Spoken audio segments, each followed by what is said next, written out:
Hello, everyone. Welcome back. Welcome to episode 9 of our Slow English Listening series. I am so happy you are here today.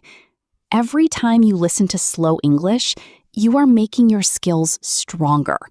You are building your confidence step by step, and that is something to be very proud of. Today, we are going to talk about something fun, something that people of all ages enjoy all around the world. Today's topic is playing games. A game is an activity with rules. You play it alone or with other people. You play it for fun, for challenge, or for competition. Games make us think. Games make us laugh. And games bring people together. I love games. I have always loved them. So today, I want to share that love with you. My love for games started at home when I was very young. In the evenings, after dinner, my family would sit together and play simple games. Card games, word games, guessing games. My father would tell us a riddle, a clever puzzle, and we would try to find the answer. My mother would ask questions, and we would answer as fast as we could. Those moments were some of the happiest of my childhood. Not because of winning or losing, but because we were all together, laughing, thinking, fully present with each other. That warm feeling is what I still associate with games today. When I was a child, I loved playing outside with friends. We played running games. One person chases the others and tries to catch them. Simple, but endlessly fun. You run as fast as you can. You laugh so hard you can barely breathe. We played hiding games. One person closes their eyes and counts. Everyone else runs and hides. Then the seeker opens their eyes and searches. I loved finding creative hiding spots and crouching there in total silence, listening to the footsteps getting closer and closer. We played ball games, kicking, throwing, catching. These games can be played anywhere with almost nothing, just a ball and some open space. Outdoor games also taught me how to win and lose gracefully. When you win, you celebrate, but not in a way that hurts others. When you lose, you shake hands, say well played, and try again. These are life skills, and outdoor games are where many of us first learn them.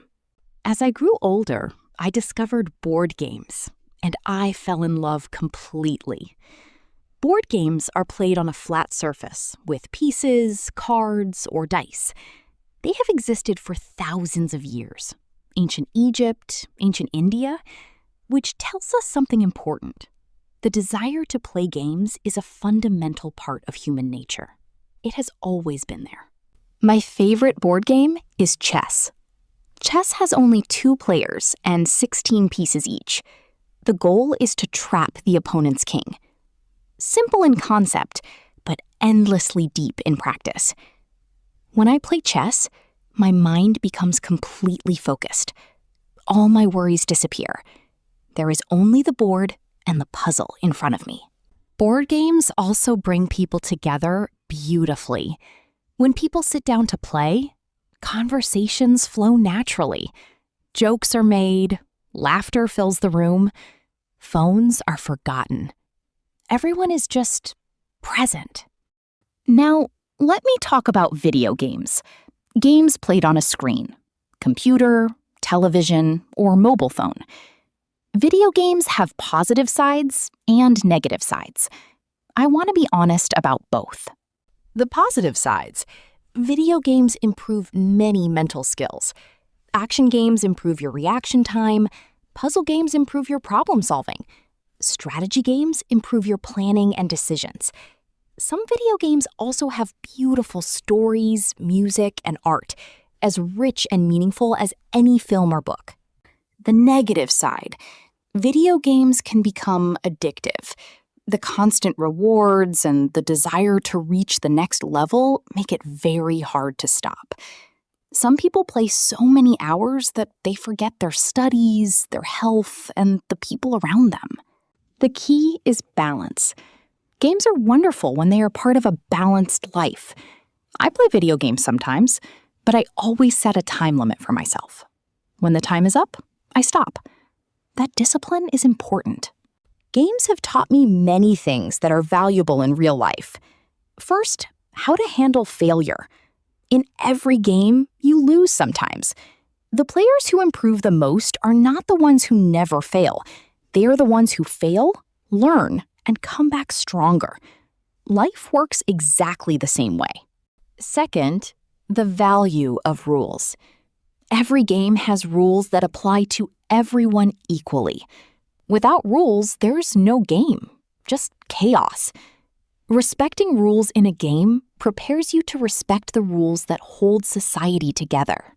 Third, how to work as a team. Many games require cooperation.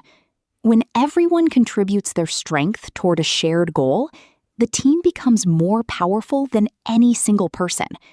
This is true in games, and it is true in families, schools, and workplaces too. Fourth, how to be present. When you are really playing a game, fully focused, you are not thinking about yesterday or tomorrow. You are completely in this moment. That quality of full presence is one of the most valuable things a person can have, and games offer it naturally. And so, Episode 9 comes to an end. Today, we talked about playing games, my childhood memories of family games, outdoor running and hiding games, the deep pleasure of board games and chess, the positive and negative sides of video games, and 4 important life lessons that games have taught me. I hope this episode brought back some happy memories for you. I hope it made you want to play a game today, with a friend, a family member, or even by yourself. You have just completed Episode 9. You are doing wonderfully. Your English grows stronger with every episode you listen to. Thank you so much for listening. Keep playing, keep learning, keep growing, and I will see you in Episode 10.